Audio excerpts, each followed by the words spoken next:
Salam, coucou, j'espère que vous allez bien. Aujourd'hui, on se retrouve pour une nouvelle vidéo gâteau à la pomme, gâteau un petit peu façon tarte aux pommes avec un croquant sur le dessus, à la noix de coco. Allez, c'est parti pour les ingrédients et les étapes de la recette. Pour cela, il nous faut 3 œufs à température ambiante et le reste, ça va être notre mesure en fait. Ça va être simplement une cuillère à soupe, on n'a pas besoin de verre doseur ou bien de balance électrique du tout, simplement une cuillère. 10 cuillères de sucre en poudre, 10 cuillères de farine qu'on mettra bien sûr à la fin, 10 cuillères d'huile de table, 10 cuillères de lait à température ambiante ou froid, il n'y a pas, d'importance. Un sachet de sucre vanillé, un sachet de levure chimique. Moi, il fait 15 grammes, c'est celui de Lidl. Voilà tout. Je vais le faire au fouet manuel. Et là, c'est parti. Je parle qu'en français, mais j'ai bien dit yallah. Bismillah. Je vais casser mes œufs. Je vais enlever les petits trucs là qui me gênent un petit peu. Moi, je sais pas vous, mais en tout cas, moi, ça me gêne. Voilà. Ah, je suis vraiment pas... J'aime bien les enlever. Je sais pas si vous faites pareil que moi. Dites-le moi en commentaire. Allez, il est en train de se balader. Allez, c'est bon. Hop. Et m'essuyer les mains, c'est aussi un truc que je fais tout le temps. Yallah, 10 cuillères de sucre.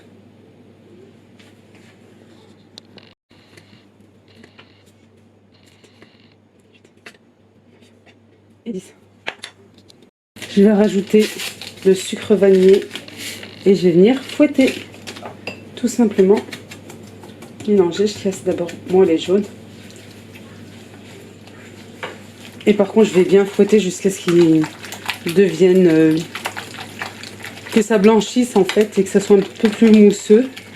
C'est pour ça, hein, si vous êtes pressé ou vous voulez pas vous casser la tête, vous pouvez tout à fait le faire au batteur électrique, ça ira plus vite.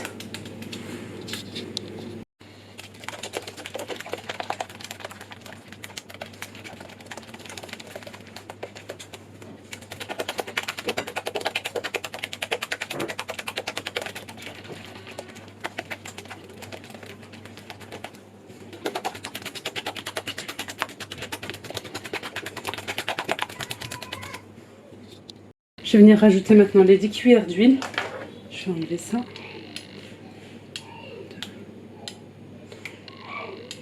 4, 5, 6, 7, 8, 9 et 10. Je vais faire de même après avec le lait.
Alors moi j'ai un petit souci, c'est que c'est assez liquide, vous voyez, quand je soulève, pour moi c'est très liquide.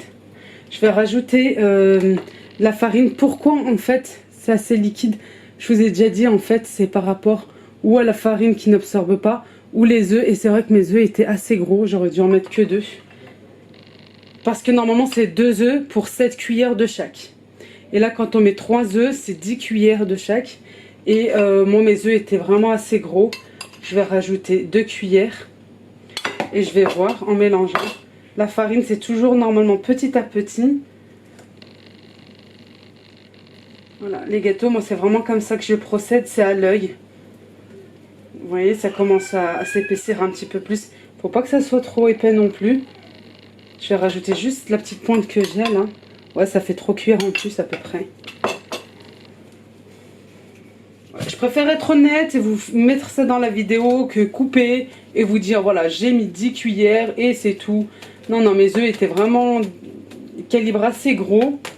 Alors c'est pour ça que j'ai rajouté les 3 cuillères restantes. Et puis c'était vraiment pas fait exprès, en plus c'est vraiment pile poil. J'ai pris simplement la farine parce que moi je la mets dans un grand seau. Parce que j'achète une grande quantité de farine. Voilà, je trouve que c'est mieux. Ouais, moi c'est comme ça que je fais pour les gâteaux. Allez, c'est parti. On se retrouve pour la deuxième étape. J'ai un moule à tarte que j'ai beurré et fariné. Je vais venir mettre la pâte à gâteau à l'intérieur.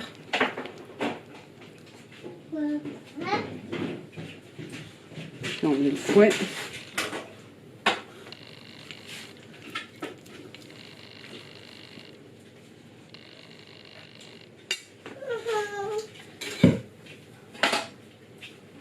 Voici, je vais mettre de côté. Là, j'ai une pomme que j'ai coupée en lamelles. Comme pour une tarte aux pommes, je vais venir mettre sur le dessus.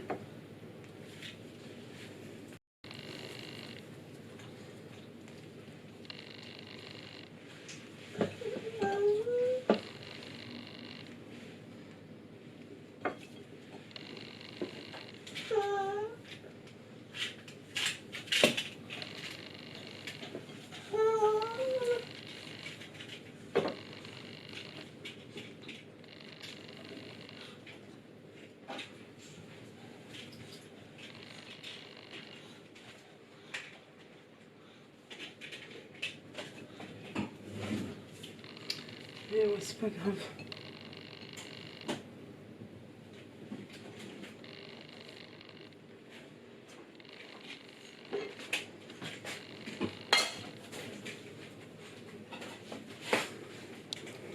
J'ai un sachet de sucre vanillé, du sucre en poudre et de la noix de coco. Je vais venir mettre 2 cuillères. C'est pour avoir un croquant sur le dessus. Mon sachet de sucre vanillé et pareil 2 cuillères de noix de coco. Ça donne vraiment un bon goût et ça se marie très bien avec la pomme. Là j'ai mis de la pomme, mais vous aurez pu mettre de la poire, de la banane, ça fonctionne très bien aussi. Je vais venir mélanger ça. On va avoir un petit croquant sur le dessus et que ça soit bien caramélisé à la cuisson. Vous allez voir, c'est que du plus.